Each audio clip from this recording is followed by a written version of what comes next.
Hi builders, I am not sure if you have been following the news, but a couple of weeks ago, this Chinese startup called DeepSeek released a model that has been outperforming state-of-the-art reasoning models such as OpenAI's O1. It has caused waves in the AI industry, shaking up the competition, and has even led to billions in losses for companies like Nvidia. And in this video, I'll break down what makes DeepSeek's model so special, which I think it's important for you to understand, and show you how you can easily set it up for your own use, completely offline and private, just like you would use the paid version of ChatGPT, but for free. Without further ado, let's get straight to it. So let's understand R1. R1 is the latest model developed by this AI startup in China called DeepSeek. They're very focused on research, and yeah, it was released on 20th of January 2025. Some say that it's one of the most advanced foundational models for reasoning. Okay, the way I like to think about this, if you guys don't understand the difference, is you have the generation 1 models and then you have the generation 2 models. Okay, this is how I like to call them. I don't know if it's like this, but what I think in my head is the generation 1 models are the ones like GPT 3.5, GPT 4.0, that you give it an input and then it spits out an output. Well, the second generation are these reasoning models, which you give them an output and then they're going to think about what it needs to output or what actions it needs to take to perform that output. All this reasoning, all this thinking is happening natively within the model. So previously, us having access to these reasoning models, what we had to do is grab a generation 1 model and then add a framework such as LangChain. So you got this framework called React, which means reasoning and act, right? That you will place around these generation 1 models so that you can force them to reason. But the difference with these is that this is happening at a native level. It's a big difference, and as you can see with the metrics, it caused a massive increase in accuracy from, between the generation 1 and the generation 2 models, okay? Just a little clarification there so that you understand that. But the key with this one is that it's able to, compete with the most advanced models at a fraction of the operating cost. So this is a Sputnik moment. If you don't know about Sputnik, during the Cold War, you had the US essentially competing with Russia, right? To see who gets first to space. And the US was always the supremacy, right? When it came to the technology and getting first to space. But they didn't expect the Russians to be able to innovate with Sputnik, which was the moment where they realized that they had a big competitor in hands. And this is happening, right? This Sputnik moment is happening with AI. The US thought that they were dominating the AI race, well, and they did for these past years. And now the open source world is starting to open up.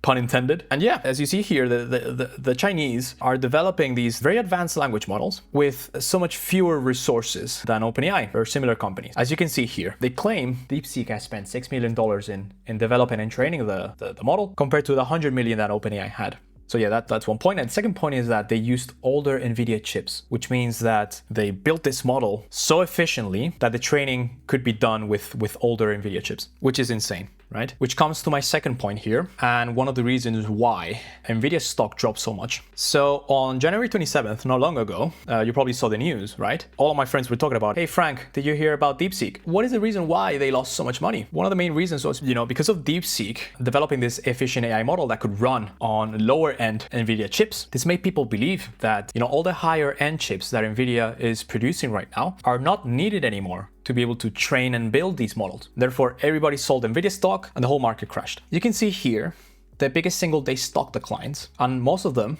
were because of NVIDIA. But this one that happened not long ago was by far the biggest stock decline ever. So yeah, be careful. This is not financial advice. Make sure you understand what you're investing in, because as you can see, everything can take a big turn. Be aware on the innovations that are going to come this year. Every day, Chinese companies, Chinese startups, also US startups in the open space seem to be carving this new market of these open source models that seem to be crushing slowly the closed source industry, such as NVIDIA, OpenAI, and so on. Be aware of that trend. And now let's go into why is it changing the game? How were they able to achieve this performance, this crazy performance with fewer resources? So the way the US companies have played with this AI game was to increase compute, right? I would call this the brute force. Just get bigger chips, get more compute, let the AI do its thing and improve, right? With more power. Similar to a light bulb, right? If you want it to glow brighter, you just give it more power. That's kind of what these US startups have done. The DeepSeek, instead of doing this, what they did is, right, re-engineer the language model in some way so that it's able to perform better without having more performance. So similar to the light bulb, instead of increasing the power so that it brights more, instead they changed the light bulb and how the light bulb works. One of the techniques that they use is distillation. It seems like, from what is around the internet, internet and a couple of reputable sources is that they used models such as GPT-4 and similar OpenAI models to essentially spit out knowledge to these smaller models, such as the DeepSeek one, so that,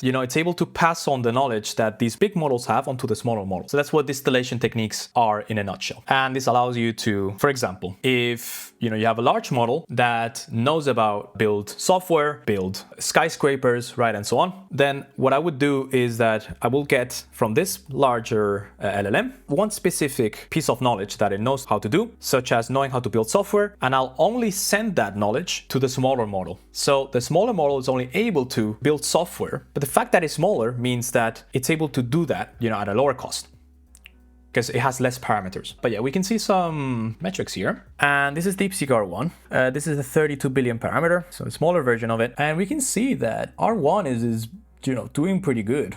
Said the GPQA, but regarding the code forces, the AMI, the Math one, even MLMU, it's performing pretty much like OpenAI O1, the resources that they had to build this, which is impressive. And yeah, just to be more specific with distillation, so as I mentioned before, you transfer knowledge of a specific domain from a large pre-trained model, right, which is the teacher, into a smaller model, kind of mimicking a larger language model knows, right? If you want to know more about this, probably didn't explain it properly, go ahead and watch this video, which I think explained it really well in simple terms. If you want to read about it, I left a link there. So you'll be able to download this in the description. And yeah, what this does, is something good for us. So, instead of relying now on these big conglomerates of AI to have to pay them money every month to use their models, now we're seeing that the open source world is starting to open up, and this is kind of the trigger of all this DeepSeek model. And yeah, it makes AI accessible to pretty much everybody, right? That has around 3 to 10 gigabytes of memory. They can download this local model and they can run it there without relying on any servers or anything. We're seeing the open source world expand and expand and expand. All these big companies such as OpenAI, Google, Microsoft, they might be in a big problem if they don't solve this open source problem quickly.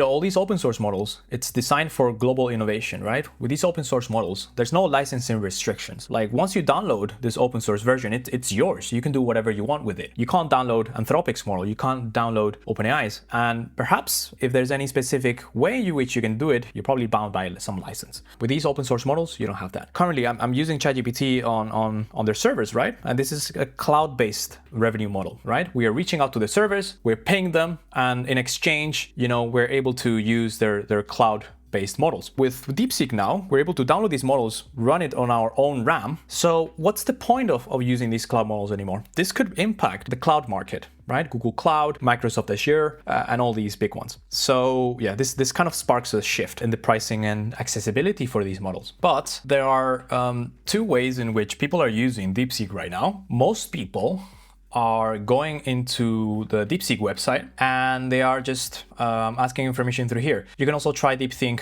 R1 here, and you can get talking. What happened in Tiananmen Square? Wording, it might not be great, but let's see what it says. So, well, that's not the point. But the point is that you're using their servers. And the problem with this is that the data is stored on external servers. In this case, it could be China. And the government could have access to your data, knowing how the Chinese government is. Obviously, I'm not an insider there or anything. I don't really understand how it works. Probably the US could be doing the same, right? With OpenAI and whatnot, but I'm not sure. The thing is that we're not sure what they're doing with the data. So yeah, don't put your next software idea on DeepSeek or any secretive stuff. If you're using it like that, on a server, I recommend we look at the other option, which will be running it locally. That's what I'm going to show you right now. So we can, have maximum privacy and all the data is stored in our computer. So what we're going to do is go to this site called LM Studio. I'll leave a link down in the description, but essentially you're gonna find your device and download this graphical user interface. So LM Studio is a platform that allows users to discover, download, and run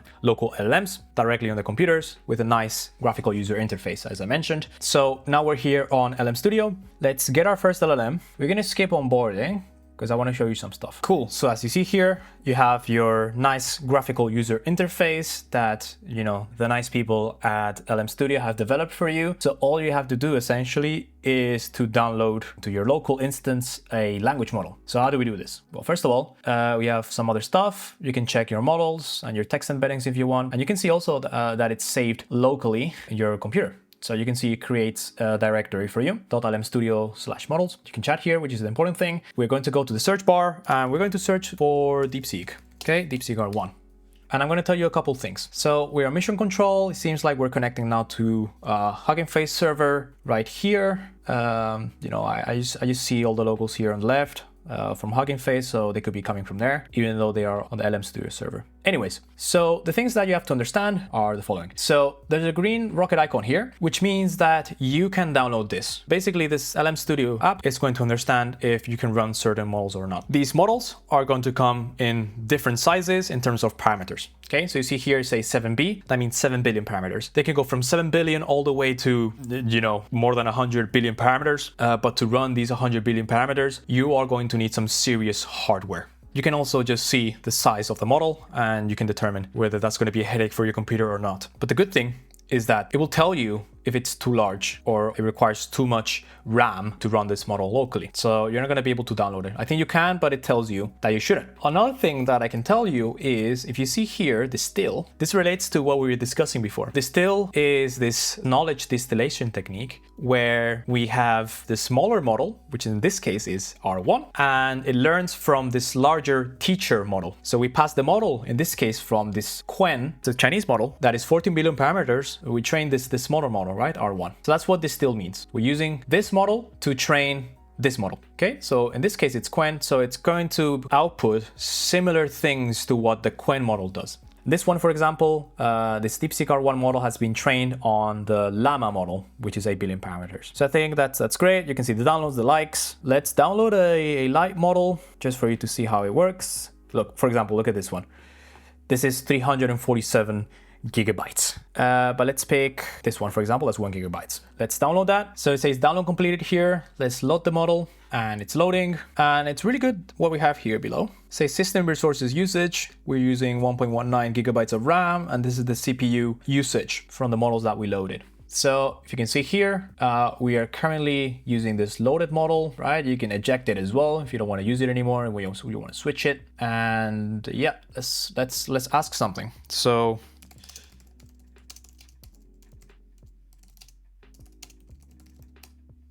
okay, it makes sense.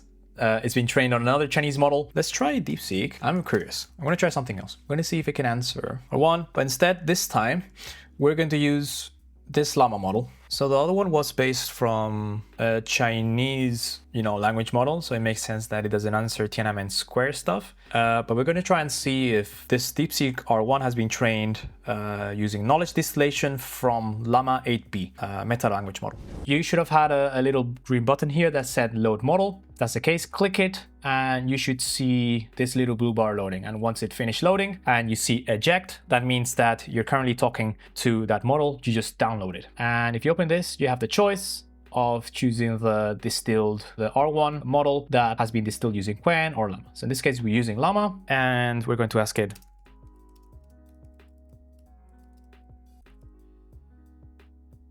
Okay, so you can answer the question either, fair enough. Let's ask it something else, for example. So let's say,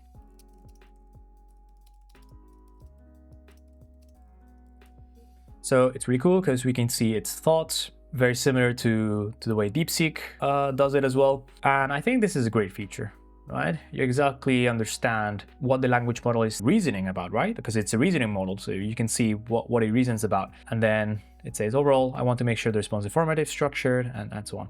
And then it spits it out. So this is something that, the Gen 1 models don't do, right? You can't see this unless you have an external framework built on top of it, like LangChain, for example. And yeah, so it tells you, all the requirements and whatnot. So this is great. I'm going to stop it there. But for you to know that you can also have this on DeepSeek, you can go here and you can ask the same stuff. So build me an app on Instagram, you see? So it does the same. It does the reasoning in the background, which is amazing. I really love this stuff. It's pretty cool. Wait, the user might not, you see what I'm talking about here. It realizes at some point, hey, well, the user might not have the technical skills. So should I mention no-code platforms? And then it does the output. Cool, so that's all I wanted to mention in this video. So if you enjoyed the video, please give me a thumbs up and follow. I would massively Appreciate that. And if you didn't like the video for some reason, please let me know why in the comments below. It also helps. If you want to see any other ideas for future videos, also let me know down in the comments below. Right, so I'm hungry, so I'm gonna go grab some lunch. See you guys in a bit. Thank you.